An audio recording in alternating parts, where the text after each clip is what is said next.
Hello everyone, I'm Ananya. Welcome to my YouTube channel Arrow to Success. So আমরা আজকে করছি 2024 সালের মাধ্যমিকে যে এবিটি এর টেস্ট পেপার রয়েছে তার পেজ নাম্বার 238।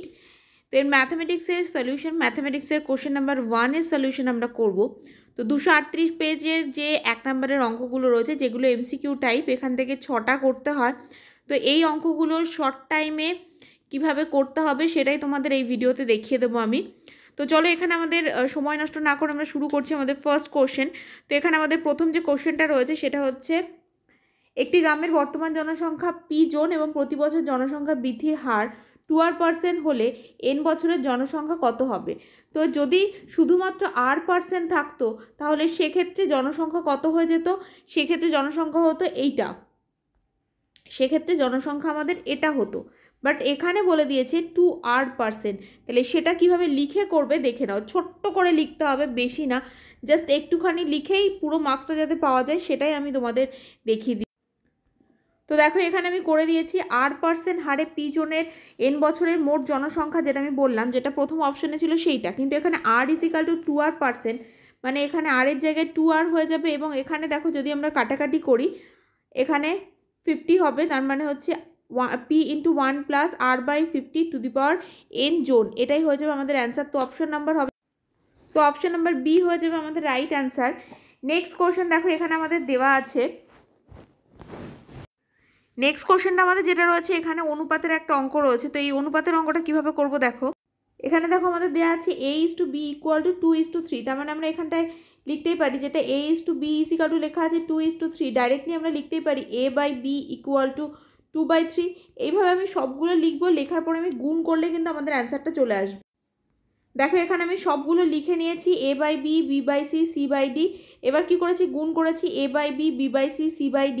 করলে কি হবে দেখো, এখানে আমাদের দুটো বি কেটে গেল, দুটো সি কেটে গেল, কি পড়ে থাকবে, এ আর ডি পড়ে থাকবে। তার মানে এখানে A:D, বা পরের লাইনে আমি কি লিখতে পারি, A/D। একবারে আমাদের A:D লিখে দেবে।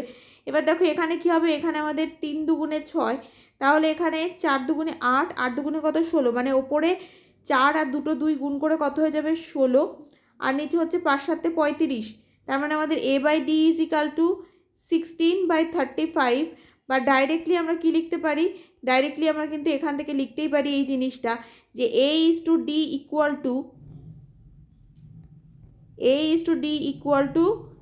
16:35।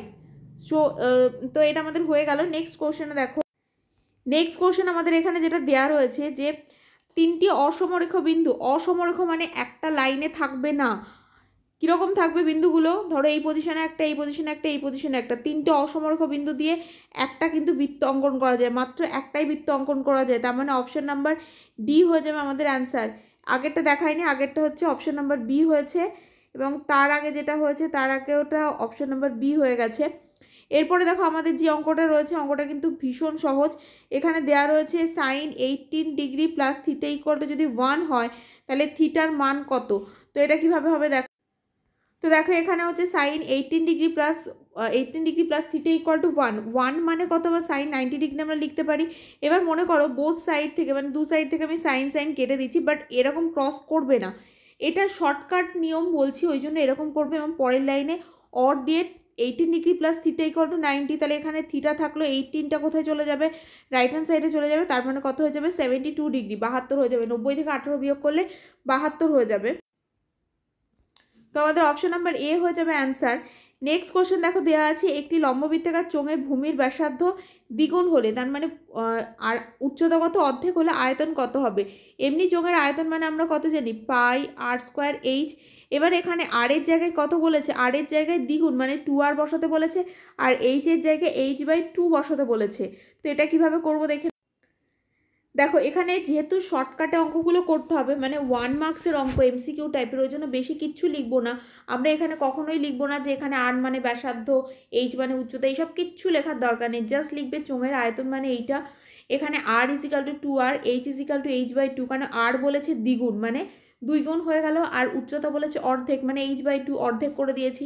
তাহলে আয়তনের জায়গায় এবার এই যেখানে r আছে, r এর জায়গায় আমরা কি লিখে দিয়েছি 2r তার হোল স্কোয়ার, আর h এর জায়গায় কি লিখে দিয়েছি h/2। তাহলে এবার দেখো এখানে পাই বসিয়ে দিয়েছি, 2 স্কোয়ার মানে কত, 2 স্কোয়ার মানে 4, আর r স্কোয়ার বসিয়ে দিলাম। এবার যদি এটা আমরা কাটি 2 দুগুণে 4, তাহলে 2টা আগে লিখলাম, তাহলে 2 পাই r স্কোয়ার h, তার মানে এটা কত হয়ে যাবে 2 গুণ। তো নেক্সট অঙ্ক দেখো এবার। সো আমাদের এটার অ্যান্সার হয়ে গেছে 2 গুণ, মানে হচ্ছে অপশন নাম্বার ডি। এরপরে যেটা রয়েছে আমাদের, সেখানে মধ্যমা বের করতে বলা আছে। মধ্যমা বের করতে হলে প্রথমে যে জিনিসটা করতে হবে, ছোট থেকে বড় সাজাবো এই যেগুলো দেওয়া আছে আমাদের। তাহলে দেখো এখানে আমাদের প্রথমে কত চলে আসবে 3, 5, 6, 8, 14, 18, তারপরে চলে আসবে 20।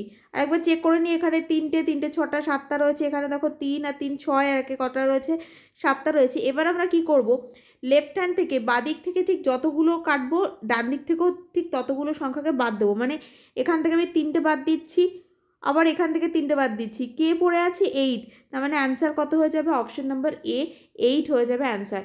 প্রথমেই মধ্যমান নিয়ম হচ্ছে ছোট থেকে বড় আগে সাজাও। তো আমাদের 1 নম্বরের সব কটা কোশ্চেনের অ্যান্সার আমি করে দিয়েছি। নেক্সট কোশ্চেনগুলোর অ্যান্সার খুব তাড়াতাড়ি আপলোড হয়ে যাবে, তো সেই জন্য চ্যানেলটিকে সাবস্ক্রাইব করে নাও। আর ভিডিও ভালো লাগলে অবশ্যই লাইক করো, ফ্রেন্ডসের সাথে শেয়ার করো।